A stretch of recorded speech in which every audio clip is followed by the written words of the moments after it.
You know what the most time consuming part of my job as a hospice chaplain is? Drum roll, please. Charting. I know, not very exciting, but it is truly the most time consuming part of my job.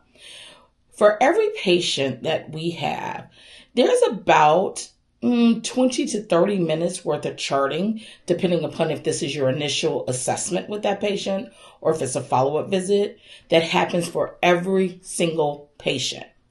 And most hospice chaplains, if you work for a decent company, you have about 30 to 50 patients on your census. So you're seeing about 5 patients a day.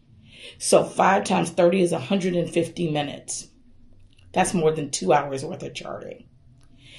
You might be asking yourself, what are you charting? Well, you're charting basically what you assess, right? What did you notice about that patient? What did you guys discuss?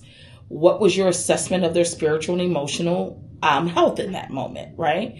You're documenting your interventions, meaning what did you do with that patient? What was the outcome of that visit and what's your plan? All right. So it's your assessment, your intervention, your outcome, and your plan. But that takes a lot of time. And then if you're using a system similar to mine, and hospices have different systems, but then there's questions you have to go through too. You can't just write your narrative. And this was the biggest difference for me in working in a hospital. In a hospital, we use Epic, and it has a flow sheet that has a couple of drop-down boxes. But the majority of my charting is a free-flowing narrative. So I can just type what I want to say. In hospice, you've got all these questions, all these check boxes, because remember, hospice is a fully funded Medicare benefit, and anything that has to do with the government has to be documented to the tilt. One of the things that our managers encourage us to do, and I'm going to tell you right now, do as they say, not as I do. Don't do as your girl do. Because I can't do this. But they want us to chart at the bedside or chart while you're in the patient's home. And I just can't do that, y'all, because I find it difficult to practice active and reflective listening while I'm trying to type what you're saying. I prefer to give that patient my attention and see what I can retain after the visit, right? Because I am of the belief, if I listen well, I'll retain well. That's the first thing.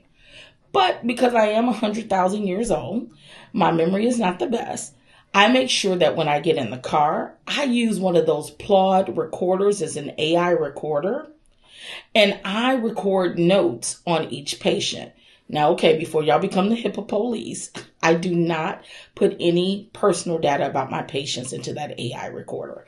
I will just say patient visit number 1 in blase suburb, right? So patient visit number 1 in whatchamacoocha suburb.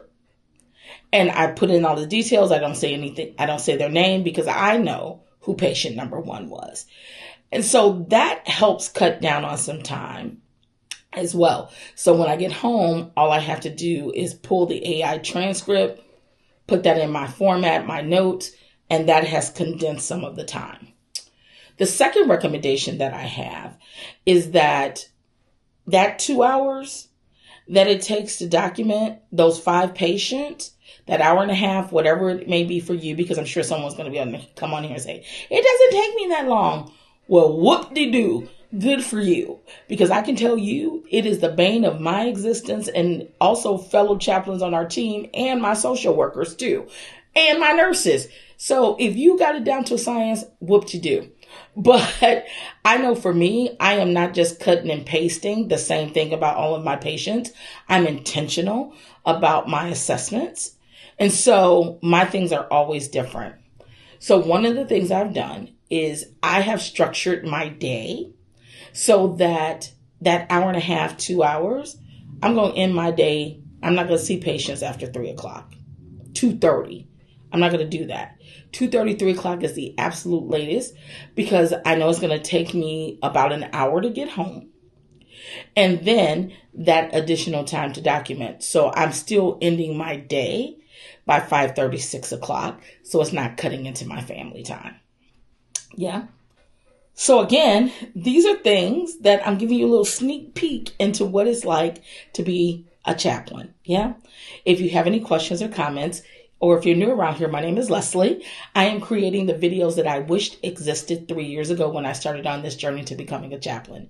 If you find this helpful, I encourage you to give it a thumbs up, subscribe, and drop questions in the comment box because I love reading them. I answer all of them.